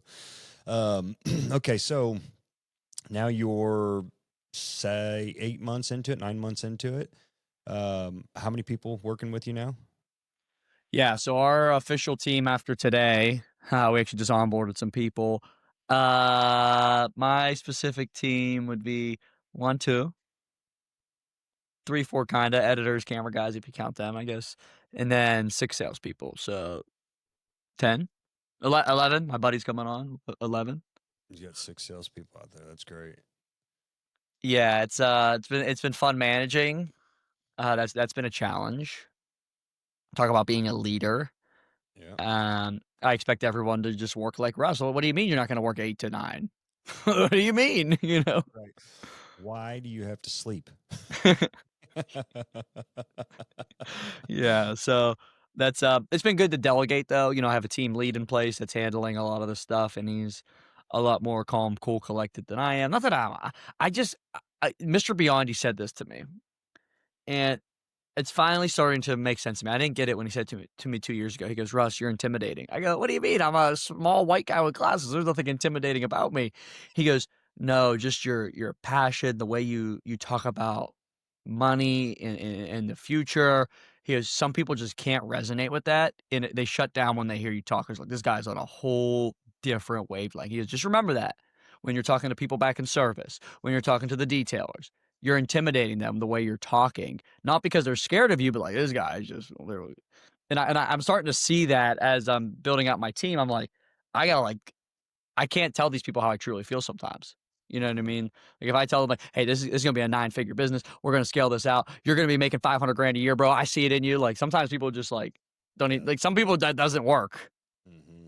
Like, some people I'm like, hey, dude, this is gonna be a really comfy, easy job for you. Just show up and do what you need to do, and you'll be successful. Right. So you ever heard of predictive index? I mean, there's culture index, predictive index, all these different, personality profile, tests or whatever. the one that we use is predictive index, and when I take new managers through it and teach them about it a little bit, I'm like, bottom line is this: some people you can discipline with a 2x4, and you can smack them right in the head, and they say, "Okay, all right, got it, thank you." And some people need a baby bottle, and you got to Yeah. rock them, and you put the baby bottle. And the problem is, if you don't know who those somebodies are, and you try and smack a baby with a 2x4, it ain't gonna work for you. And they're like, "Oh, okay, right, that makes a lot of sense." And so we try to hedge that a little bit with the predictive index and some of the analysis and stuff that we do, and then I work with that psychologist on an ongoing basis, trying to improve my leadership as well. I did a video today. I don't know if you saw it. I did one today of content that I had seen somewhere online just recently, and it was good. It was really good. And now I don't know if the video was really good, but the concept of what I did was really good. But yeah, I mean, so as leadership goes, well, so talk about that as you've launched. Have you ever had a moment in this launch of this business where you're like, I probably shouldn't have done this? Have you had one of those moments yet, or maybe a couple of them, or like, or what the hell am I doing? Honestly, we've been pretty successful. So not no in terms of I shouldn't have done it, but there is like we're failing. No, we're succeeding. Oh, we're failing. No, we're succeeding. Yeah. Like so, there's been some of that, but there has been some leadership moments, and I take that very seriously. I was listening to a call the other day, and I heard a salesperson on my team say, "Hey, Russ was selling 40 cars a month." I said, "Where did you hear that from?" He goes, "Well, you did, didn't you?" I go, "No, I didn't." "And where did you hear that from?" He goes, I kind of made up. I said, "Why do we need to lie? Everything I've done in life, I think the story's good enough. We don't need to exaggerate. And if the story of what I did doesn't sell it, then that's okay. But we don't need to exaggerate or lie or make up things that I did to maybe sell somebody. Tell the true story. True stories sell." And I put together this huge onboarding video just to make sure we're all on the same page. It's like 20 minutes long. Anybody's gonna work for my company is gonna watch it, and it's about me. I started with saying, "Here's what I did. If it's not in this video, I didn't do it." At the very end, I said, "If I ever catch you lying, I will fire you on the spot. I don't want to be. There are people in this industry that lie about what they did. That like, even though they maybe did really good things or need to exaggerate what they did, talk about breaking records and making 800 grand in a year and all this stuff. And it's like, maybe you did it, maybe you didn't. Anything I ever did is verifiable. I think it's true. There's no need to exaggerate anything I've ever done in life. And I want to live a true, honest life. And that's something that's very important to me. And that was actually, I was very upset when I heard a sales guy just like making stuff up. I'm like, I didn't even think someone would do that. I'm like, man, I thought 30 plus was good enough. Like, why we got to get a 40? Yeah. Yeah. Well, I mean, anybody who knows 34 to 40, that's pretty much the same thing. Yeah. Oh, hey, dude, at the Lincoln store, that's like 1,000. Yeah. Yeah. No kidding. Right. Oh my gosh. Okay. So this is all new for you. You're in a honeymoon phases, and things are things are going good. What do you see on the horizon? Do you see a 9-figure business? Is that and I don't want to shortcut your dreams and say really, or is that where your mind focused on being a 9-figure business? The training company? No, I'm not dumb. My brand and the things I can elevate around it, absolutely.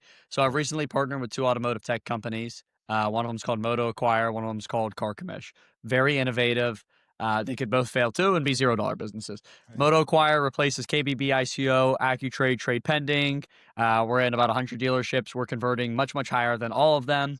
We have the statistics, and it's not some business I came up with. There's like real people, real engineers, real developers. It's a real company that I was blessed enough to partner with based on my brand.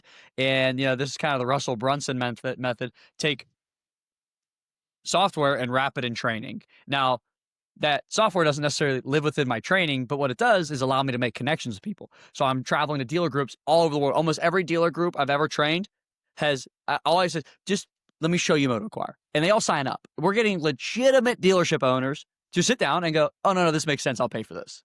So it's not like it's some game or gimmick. We're just replacing old technology. So you think like your iPhone, if it was 10 years old right now, would you even be able to FaceTime me? Probably not. Would you even be able to go on the internet with a 10-year-old iPhone? Probably not. Most dealerships have technology that was built 10 years ago.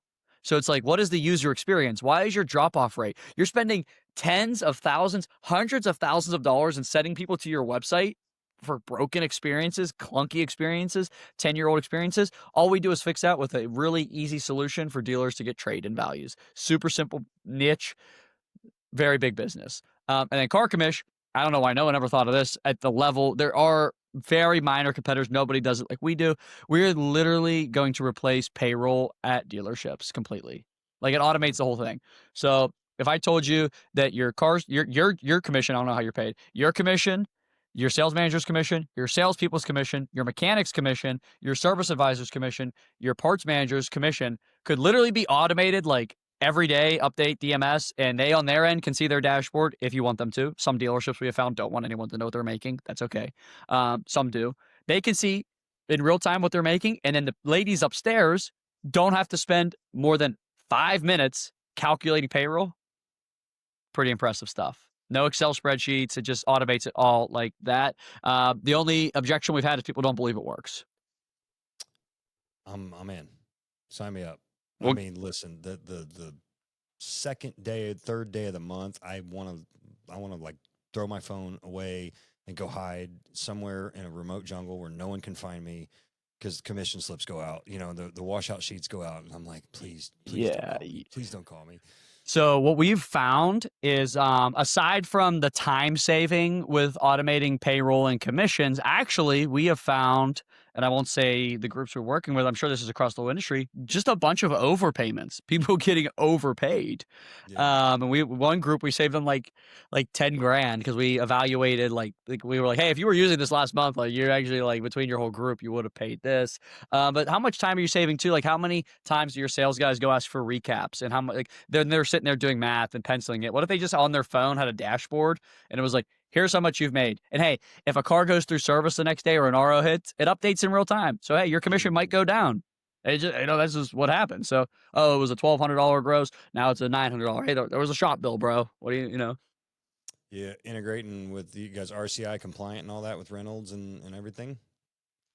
I'm just the social media guy, but All right, we'll talk more about that. Do you know offhand what that costs? What's the subscription? it depends how far you want to do. Like the whole, I think the whole suite is $1,300 a month if you want service and sales. Got it. Okay. All right. Yeah, we'll talk about that when you come out. But When are you coming out? March 8th and 9th, I believe. Yeah. Okay. March. Yeah, I do foresee though. Hopefully, no one on your accounting team is watching this. We brought on a really legit business guy developer to kind of complete the team. And he was like, you guys know you're going to replace like almost every employee in the accounting office with this technology, right? And I was like, I started thinking about it, I'm like, we could. Like we really we're building a, what do we call it? It's like a CMS, commission management system. That's what it is.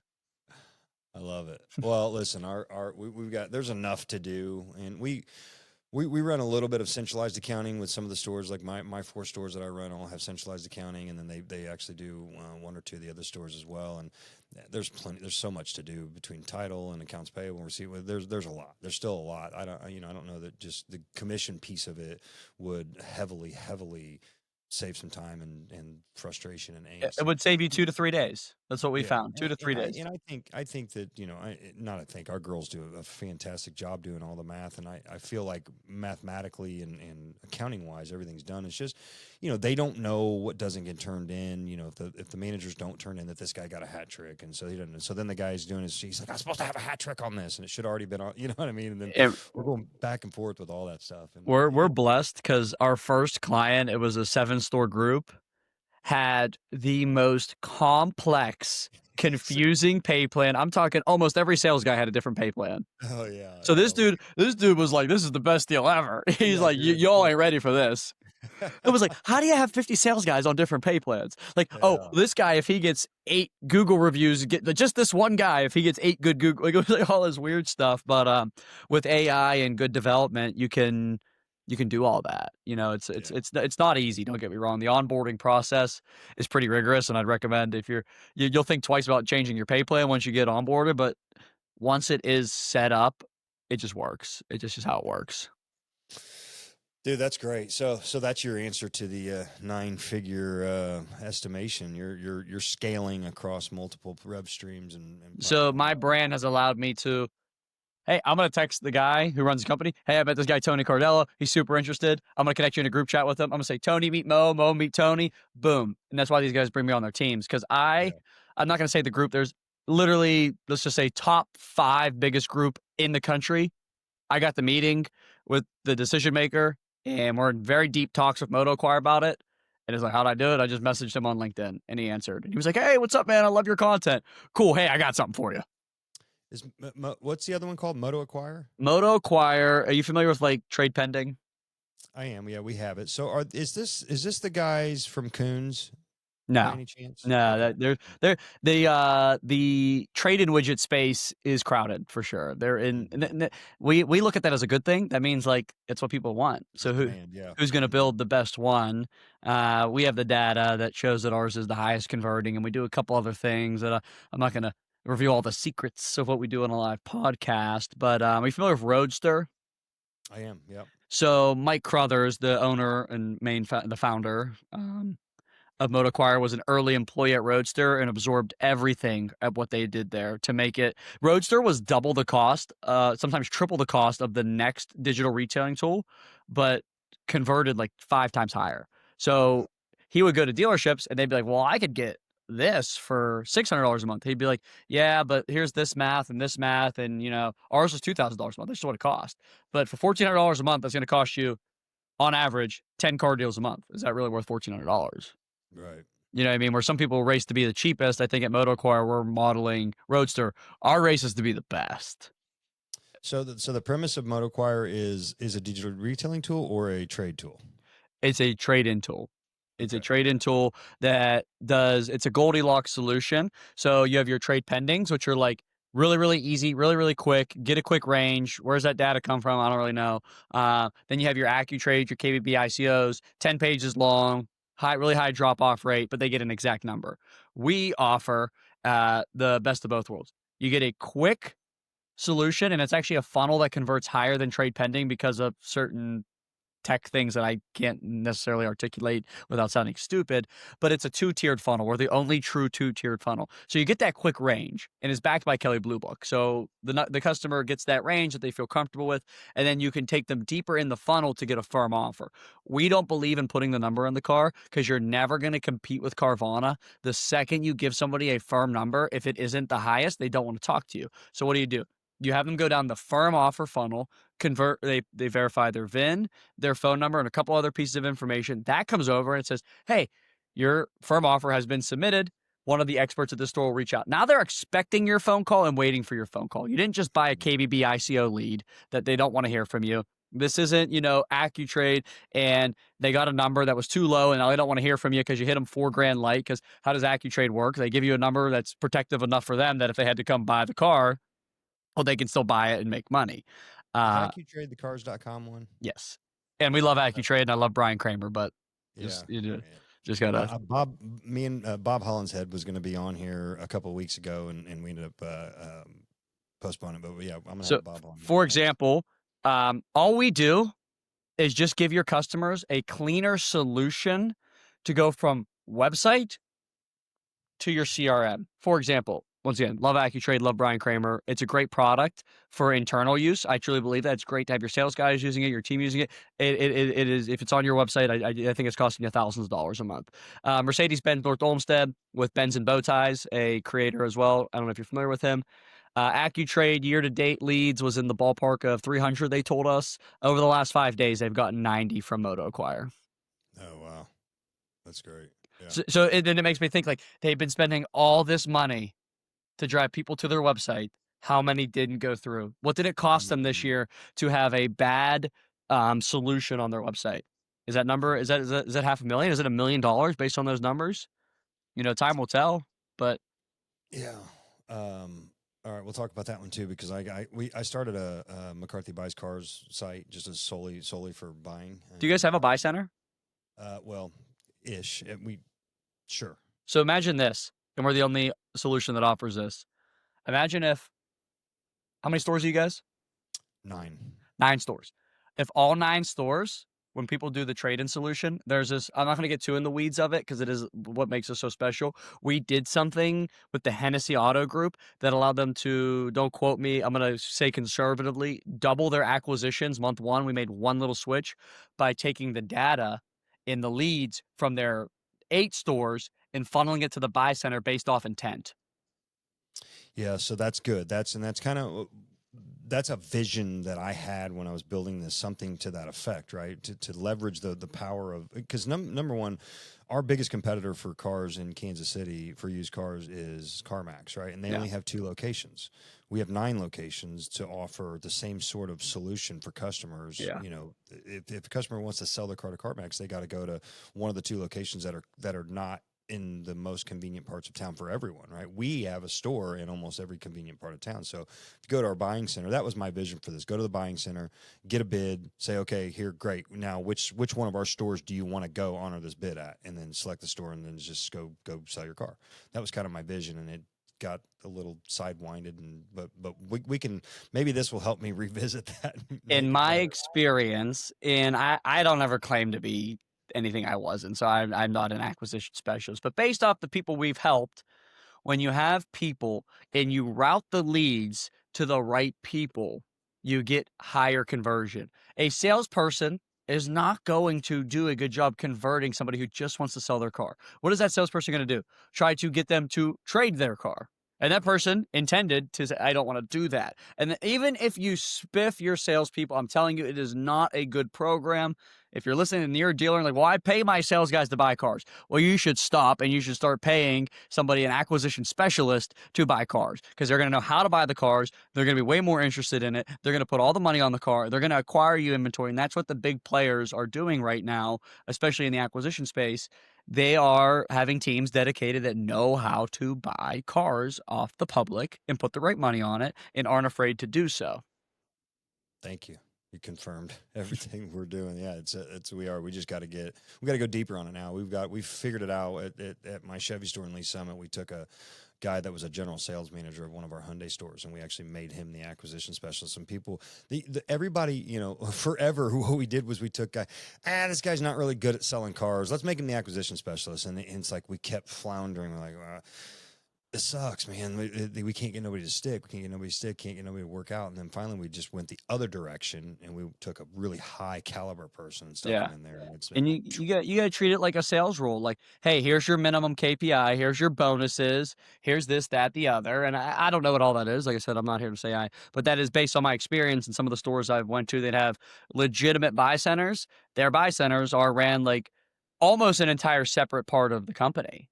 They don't care what sales thinks. They don't care what the GM at that dealership wants. I'm going to buy this car because it's the right buy. And if you don't want it, we'll figure out a way to make money on it. Yeah, that's right. Yeah, that's it.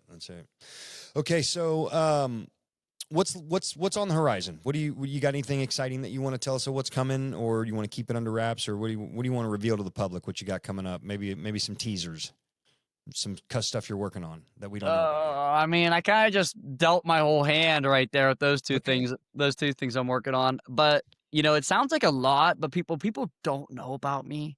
And maybe you could come to this conclusion. I'm a very dedicated and loyal person that will do the mundane things. So, man, Russ, you got a lot going on. Not really. I'm doing 3 things, and I might be doing those 3 things 10 years from now. I don't commit to a lot of things. I've been with my wife since I was 13 years old. I live in the same neighborhood. I worked at the same dealership my whole life. Now I found a few new things to do, and I'm going to be doing those things for quite some time. If there's an exit or some big, things that happen, great. If I got to be talking about Moto Acquire and Car Commish and RFW trading 10 years from now, so be it. Those are the decisions I made, and that's what I'm going to be doing. I am going to Belgium, though, to do some training. I guess they do sell cars over there, so that'll be cool. That's like kind of cool. Yeah, heck yeah. Hey, car's a car, right? Yeah, right. That is so cool, man. Well, I'm inspired by you, buddy. This is really cool. I don't even know you, but in spite of your circumstances growing up, you have a lot of reasons to be a failure and to be a victim. You like I said in the very beginning of this, you weren't dealt aces right out of the hole, so you've made something of yourself. That's pretty special, man. I hope, and I'm sure that you are. You're probably proud of yourself. You should be. It's pretty cool. Yeah, I think it's hard for me to it's just never enough for me, but I think deep down somewhere, I think what I've done is impressive, but I do think there's, like, also, like, I'll be the last person to clap for myself. Yeah, I hear you. I hear you. But you know, you got to have those moments sometimes where you see in the movies where you get off a sales call and you're the only one in the room. And you just kind of like, yes, oh yes. I did You get excited. I did one thing that actually is still the proudest moment of my life. I was able to buy my grandma a house. That was pretty cool. Good for you. Heck yeah. So that was the cool That's thing. Tell me your siblings. So how many you mentioned a brother or do you have a couple brothers? So, my older brother, Dan, sells Cadillacs. He got in the car business, typical car business. "How much money did you make, Russ?" Yeah. "Really?" Yeah. Literally went and applied for a dealership, like, next day. So Dan flips whips. I'm trying, dude. He is a great salesperson. He is like he's the opposite of me. He could and you I think you're more on the wavelength than me, like, he could go on vacation in the middle of the month with no cars out and genuinely not care. "Yeah, Oh, I had this planned." "Well, I don't care." And then he could come back, and if he puts out 15 cars, great. If he put out 5, he wouldn't care. "I'll do it next month." And I kinda envy that a little bit that I don't have, yeah, like right.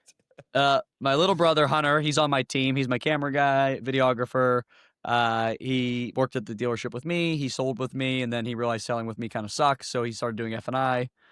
Um, and he did F&I for our dealership. And I have a 10-year-old brother. My mom had another child later in life, and his name's Vincenzo, and he's just a little 10-year-old kid. I think he is. Me and my brothers are just like so spoiled, rotten. Yeah. Not he's not a bad person. Don't get me wrong, Yeah, I but get it. just compared to the lives we grew up with, compared to his life, we just like. I don't know, man. We don't want to see a spoiled, him living at home when he's 40. Yeah. So you're Italian, and that seems to be, part of our culture, right? There was a joke, they found out that Jesus might have been Italian because he hung around with the same 12 guys his whole life, and his mom thought he was God. That is good. Yeah, we have that's actually a really funny joke. I'm gonna steal that.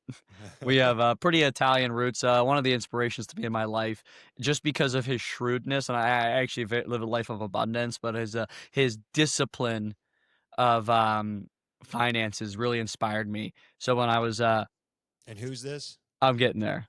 I'm Oh, getting okay, there. okay. When I was 16 years old, my great grandpap Rocco Buccaroni passed Mm. away. Great Depression guy. Talking $5 in an envelope, no card for Christmas. Yeah, I Wrapped know. furniture, plastic wrapped furniture. Hmm. Um, he passed away. Thought he was dead broke. I thought he was broke, like straight up broke. And my grandma and my mom were like, "Hey," and this is maybe a little bit part of my comeback story. Times were never always super poor. My grandma said, "Hey, we come over. I'm gonna buy you guys a house, a nice house in the nice part of town." We're like, "Did you hit the number?" Like, Yeah. what? We're living in this third story apartment with 6 people. What do you mean? She's with my father, your great grandfather Rocco had a good bit of money, and I'm like a how much guy. I'm like I need to know the number, and he amassed about $8 million. Oh my Yeah, God. That's great.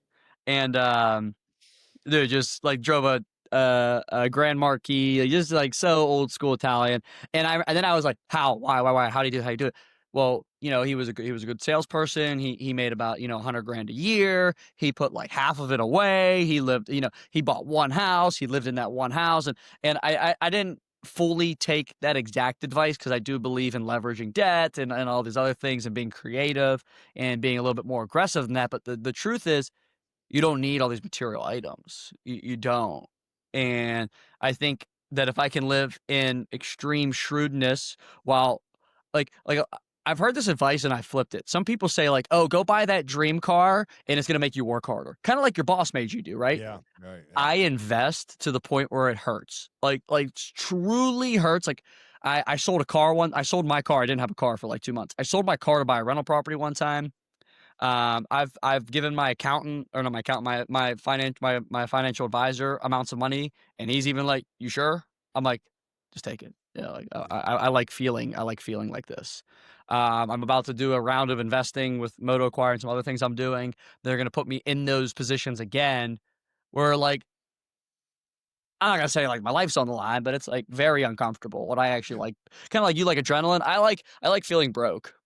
Yeah, yeah. That's dude, that's good. I admire that. I so my financial advisor a few years ago, he's a close friend of mine now. That was one of the things he talked about because I wasn't really much into saving myself. I was a drug dealer, dude. Yeah, I didn't need to save money. I would make, it would 30 or come. 40 grand, Yeah, it didn't matter, right? it came back It was, quick. yeah, it came back real quick. So I never need to save anything. And then when I started living a clean life, a good life, money wasn't coming in that fast. So I had to, but I remember him telling me, he's like, dude, you're an addict. You're going to get addicted to saving. I'm telling you right now, you will get addicted to saving. You will find once you start seeing these accounts start to go up, you're like, wow, that it is. And, same thing, right? I do. I still have a little bit of, I wouldn't say scarcity mindset, but growing, we were poor growing up. We didn't have a ton of Hmm. money. My dad was a barber. My mom stayed home and raised all the kids. And so we weren't rich, and so having cash in the bank so I could just go get it out if I needed it. I still have a problem with having to have a little bit there, so I feel like I can go get cash if I need it, right? Yeah, But I'm getting better at that. I've gotten better over the last few years of realizing that I don't need it. Like what you say, save till it hurts. And I'll tell you one other thing. You saying that, I'll tell you where else I've gotten really good at that is investing eternally.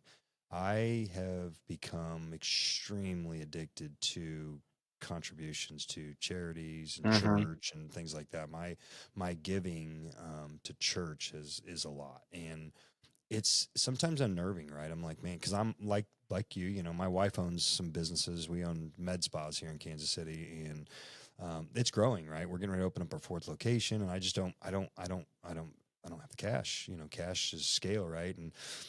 But I still give to the church. I'm like, oh, man, we could really use this to put in the business. God, I'm going to give it to you. You need to give it back. yeah, But I've been really, so I know that feeling, that uncomfortable feeling that you make yourself in those saving and giving moments.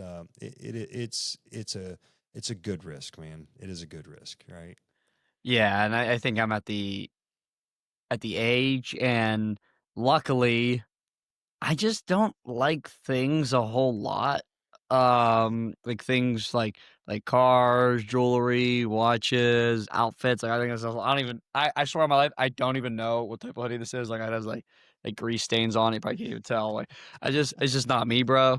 So like my overhead, I could live off 60 grand a year if I wanted to. That's good, man. I mean, That's my good. mortgage is like 1,200, and that's like plus food and utilities is all I need. That's great. Well, good for you, man. That is awesome. Okay, so I should have prefaced this for you so you could think about it, but you're a pretty sharp guy. You'll probably think about it anyway off the cuff here. Um, One of the things that was driving me to do this podcast was when I was talking to the counselor guy, Dr. Wayne, that I work with. I'll tell you about the whole stronger leader thing. That's a story for another time. How it all developed out of a homework assignment he gave me on one of our calls, and I just went like full bore into this whole full ministry thing. So it's kind of funny, but anyway, so he's like, hey, so, you do some of your videos and stuff on your Facebook with your car stuff. He's like, if you ever think about like motivational, just something like leadership stuff, just put it out there 20, 30 seconds, and people will see it, and you don't know how long these things are going to perpetuate into the world.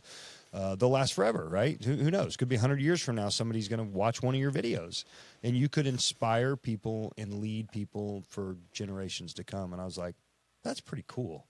And so I got into this. I'm like, man, these podcasts, and I want to have some good content for anybody. I don't have any niche in here. It's not all leadership. It's not all biblical. It's not all cars. I do wrestling. I got a lot of different, if you look through my podcast, I've had a lot of different guests on here. But one of the things that I have found that is really cool is I give my guests, hey, I want you to share in this with me too. This video, 100 years from now, there could be some kid that's in his 20s selling cars or flying ships or whatever it is they're selling in 100 years from now, trying to do something different with his life, or whatever. Somebody, you may resonate with someone 100 years from now. What piece of advice do you want to leave for generations to come, something that can transcend time? What would you give? Yeah, no, it's really good. I think, speaking to the person 100 years from now, take the risk. There's a chance that if no one in your family has done anything great, and great by meaning like really, really great, like in history books, great. That means there's 12,000 generations of men before you that did actually essentially nothing, and you have the chance and the opportunity in life to break the chain of, I don't want to call it a generational curse, but just like this generational of nothingness. So like think about it. No one before me, 12,000 generations, did anything worth anything. And there's kings and queens and and all these great people in this world, and 12,000 generations before me just did nothing. Yeah. Did nothing, and we all have the same life, so take the risk, because at the end of the day, nobody's going to remember you anyways, even if you make it in the history books. Arguably one of the most famous people of all time, Queen Elizabeth, died a year ago. One of the most famous, how often have anyone think about Queen Elizabeth, the Queen of England or Europe, whatever she was the queen of, one of the most famous people of all time, and she dies and people stop thinking about her. So you're going to die. People are going to stop thinking about you. So make decisions that are going to benefit you and your family ultimately, and the mark you leave on this world more than anything else. Stellar. Stellar advice. That's great, man. Wise beyond your years, my friend. That is for sure. Hey, fun fact. I was looking up the other day. So I follow this, it's called Homes of the Rich on Facebook. It's just, and I always look at these wild, crazy, extravagant houses, and I got on ChatGPT the other day and said, "Hey, what's the most expensive house in the world?" And Nottingham Palace is one of them. I never knew that. No, wow, yeah, it makes Yeah. sense though. Yeah, I know, right? I'm like, yeah, nobody even thinks of that. I think of it like being a building, but yeah. So anyway, dude, well, man, when you agreed to come on this show, was there anything that you wanted to talk about that we didn't cover? Is it, I know there's some story about your dad. I honestly, I'd like to get your dad on here at some point, especially if he's out there in Alaska doing ministry. That would be really cool. That'd be a good Yeah, show. my dad is what he's doing now is extremely interesting and definitely worth. He's very high up with the Samaritan's Purse organization, which is a basically the one of the world's largest. I think it is the world's largest Christian based charity that is rooted in faith. And what he does is really interesting. But I think nothing that comes to mind. I mean, we really covered my journey, my childhood. I think it's just I got to go out and do enough cool things that you want to have me back on. Yeah, yeah, for sure. Let's just hit you at every nine figure mark, 100,000 or 100 million, 200 million, 300 Yeah. million. We have Russell back on. Yeah, right. Well, cool, man. Many blessings to you, brother. Again, thank you for blessing me with this time, and this has been really cool. And if there's anything, me being 20 years older than you, and being a high energy, high performing person, and chasing after something, I want to give you something to think about. Because you said it earlier, how it's never enough, right? Um, and hopefully you're healthier than I am mentally when it comes to stuff like this. Um, so complacency, in my how I felt, is bred out of contentment, and it's not true. And that was a lie that I've told myself forever. That if I become content, then I will be complacent, and it's not true, right? There's a certain, and I've adopted this in recent years, because contentment, there's a layer that's supernatural in there. It's called peace, right? And that comes from your relationship with Christ and those things. You find peace in Jesus, right? And so it's okay to I'm killing it, right? And then go back and go get more, right? But it's okay to breathe for a moment, And Yeah. I don't know about the whole, seventh day God rested when He made. I haven't mastered that one yet. I'm still trying to figure out. I'm on like day 9 and there's no rest, but whatever. We'll get there eventually. But I'll tell you, for the last probably year in my life, I'm like, I'm good, man. I'm good. If everything stopped today, I'm accomplished, right? I feel good about who I am, where I've come from, what I've accomplished. And listen, I'm like at a fraction of where I want to be, but if it all stopped today, I'm good, right? Yeah. And that's I could hopefully I could pass that on to you as an older guy that's out here grinding, trying to do it, man. I'm trying to do something. I don't know what I'm trying to do. I'm just trying to do something. My wife asked me the other day, she's like, "When's enough enough?" I'm like, I don't know. I haven't really defined it. I don't there's not I don't want to get there, because what do you do once you're there? You're just there, right? It's like vacation. That's what I look at it like. It's I don't like vacations because you can't wait to go, and then you go, you're going there for a week, and then you're back, and it's over. It's like, I imagine that anticipation, that build up for vacation. What if you got to live every day like that? Mm-hmm. That's what I look at, right? And so that's why nothing's ever. I don't put a goal. There's like steps, right? But I don't have an arrival point, because then it's like vacation's over if you get there. Yeah, no, and I think that's good context. I think what you just said dug a little deep, because I think I'm always moving the goalposts. Like, it was like make 100 grand, then it was like make 200 grand, and then it was like far exceed that. You have 100 grand month. You're like, oh my goodness, that's crazy. And now for me, it's like 9 figures, and then it'll move to like sometimes it's like, bro, quit moving the goalpost. Yeah, right. And the other piece of that is, have you ever heard of the arrival fallacy? No. Okay, so that you just haven't heard in that context. If I could, then I would. If I could just get here, then I could chill a little bit. If this would just happen, then I would feel better. It's the arrival fallacy, because what you're telling yourself, if these things happen, then you'll be at peace, or you'll be, but that thing comes and then it never happens. You don't feel at peace, and then you want the next, and then you want the next. It's called the arrival fallacy. And the substitution for that is Jesus. And you put that in there. It's not if then this. It's Jesus, and then everything else. Yeah.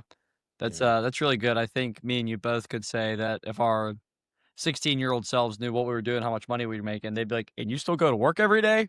What's the matter with you? Yeah. What do you mean you're not in Mexico? You're just chilling. You go to Mexico for 2 years with that money." Yeah, I tell my wife all the time, babe, just bear with, because she is like, she's a nurse, right? She's a caretaker. She loves caring for. She worked in the pediatric intensive care unit for 16 years. That's what she's a provider and a caretaker, right? She don't get this business stuff. She's like, we don't need all that. I'm like, it's not a need thing, It isn't a need. Anyway, we could talk forever, man. We're like-minded in a lot of ways, man. We're a couple generations apart, but we're doing the same thing in a similar space. And yeah, man, keep doing what you're doing. I'm a big fan. I'm gonna keep following you, keep watching you grow, and I feel like I got a front row seat at your show now. So I'm excited for you to come out. I know Blake Kavanaugh, one of our guys. He's been texting you. I believe one of my sales guys. He's like, Yeah. Russ is my dude, man.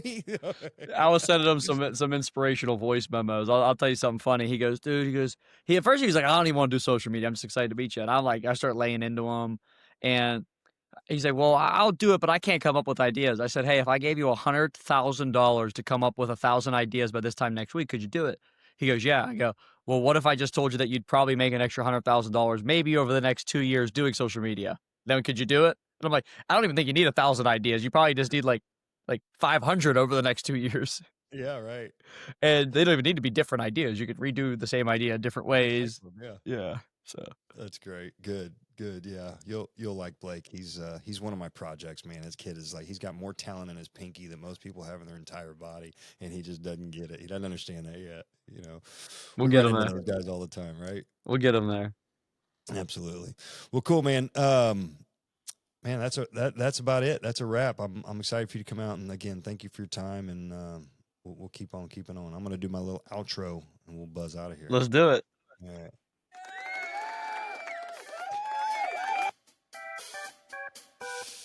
The crowd goes wild.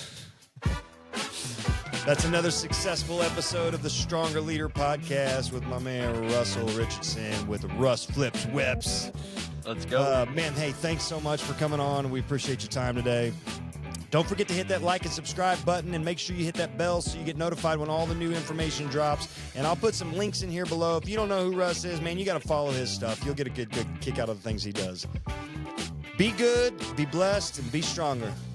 Peace.